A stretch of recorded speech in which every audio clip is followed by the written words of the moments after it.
Hi there, I hope you're doing well. Welcome back to our channel. Now, this is the third video of the new playlist for Microsoft Defender for Endpoint, wherein I'm going to talk about how you should plan your deployment for MDE. Now, typically planning deployment should get started by understanding the architecture of the enterprise itself, wherein is it cloud native or there is a dedicated on-prem environment, or the enterprise is a hybrid enterprise. Okay.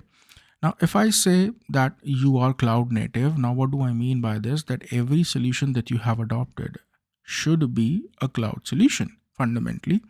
Now, in this case, all you have to do is you have to make sure that you can initiate the onboarding package on all the client machines and they will get onboarded to MDE, which was not the scenario before. Okay. Now, let's say you have Intune. You also have MDE and you also have Microsoft Intune. In this case, the process is slightly simpler because you can create a deployment profile or a configuration profile, to be very precise, that will be pushed to all the machines which are onboarded to Microsoft Intune, and they will get also onboarded to Microsoft Defender for Endpoint. Now, third scenario is you are having some other MDM solution. Okay. In this case, you need to make sure that the onboarding package is deployed through your other MDM solution to all the machines. And once the onboarding package is initiated on the device, assuming all the network part is sorted, all the prereq part is sorted, those machines will also get onboarded to MDE.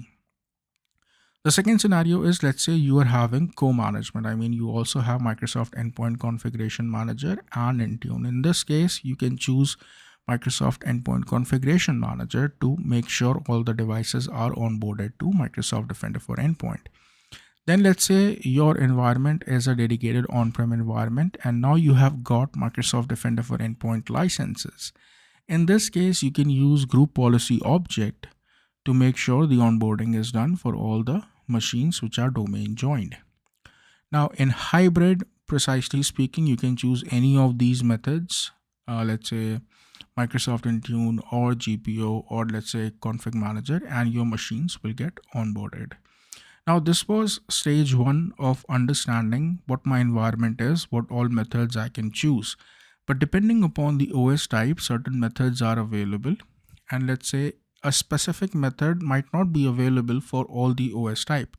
So the next stage is for you to figure out that for which OS type, which method you are going to use. Okay. So if I talk about Windows client devices, all the methods are supported. You can use Intune, Configuration Manager, Local Script, Group Policy Object. However, there is a new tool which has been released lately for Windows and Linux, and that is Defender Deployment Tool. Now there is a dedicated video for Defender Deployment Tool, so you can watch that as well to get more insights. Right now, for Windows server machines, you have Local Script. The integration for Microsoft Defender for Cloud is also available. Now, typically speaking, Microsoft Defender for servers, if you'll go ahead and try to find the details about this particular license SKU, it is something which will route you to Microsoft Defender for Cloud documentation itself. So typically what happens that you need to onboard your servers to Azure Arc, and from there an extension will be deployed to all your servers which you have onboarded through Microsoft Defender for Cloud, and the extension will be the extension for MDE. And in this way, your machines will get onboarded to MDE. So when we will showcase onboarding in this particular playlist, we'll show you both the methods, local script as well as how the server onboarding works once you have integration with Microsoft Defender for Cloud, or let's say you have Microsoft Defender for Servers license. The other option for servers as well, which is available, is Defender Deployment Tool. Now for Mac OS, it can be Intune, JAMF Pro, MDM tools, local script, manual deployment. For Linux, Defender for Deployment Tool is also available, local script deployment, and then you can choose any other solution which are typically there to manage Linux, which can be Ansible, Chef, Puppet, or let's say direct onboarding from Microsoft Defender for Cloud. So this part and this part, they are basically same, which means that you can choose Windows servers or Linux, get them onboarded to Azure Arc, and from there the extension for MDE will be deployed. Now, for those of you who have seen our Sentinel playlist, they might be able to relate that we used some servers, we got them onboarded to Azure Arc, MMA was pushed, or AMA was pushed. Similarly, in this scenario, we'll get Azure Arc onboarding done. And then since in Microsoft Defender for Cloud, MDE is already available with both the plans, the extension for Microsoft Defender for Cloud will be deployed.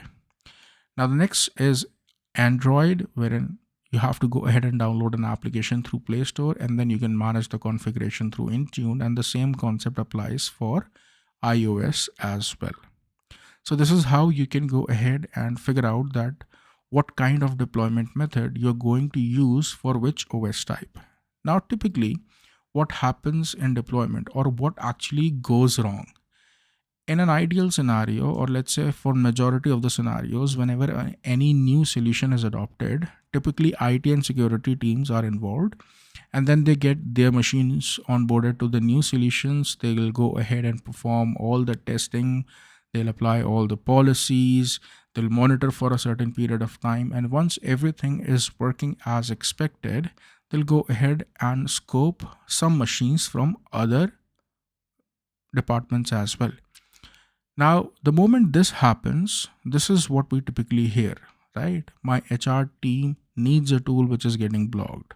My finance team can't access certain websites. Multiple files from a specific vendor are not opening on my marketing user's machine. The machines of my development environment are exceptionally slow. Now, all this is happening because the initial scope itself was wrong. Now, what do I mean by this? That there can be a scenario wherein the set of applications which are used by IT and security team, they are different as compared to other teams. And let's say there are some applications which are specifically used by HR and marketing team, and you never scoped those machines in your testing, and you never got to know what kind of telemetry is getting generated on those particular machines. What are the exceptions I should add?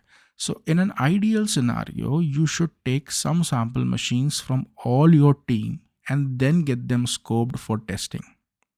Okay. In this scenario, the data telemetry will be more mature. You will have much better inventory data. It's not only about the endpoints, it's the actual information which is getting captured from endpoints. For example, software inventory.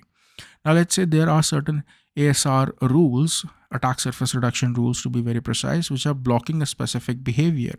It never detected on IT or security machine because the applications which are in scope of that ASR rule, they are not even installed, right? So the best method is to make sure that whenever you are planning a deployment, take pilot machines from all the departments.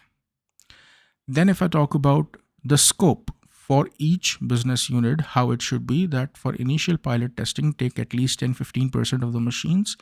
Then do not just roll out.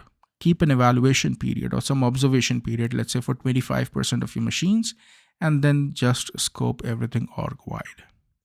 So in this video, we understood how you should plan your deployment. In the next video, I'm going to talk about what are the minimum requirements for Microsoft Defender for Endpoint.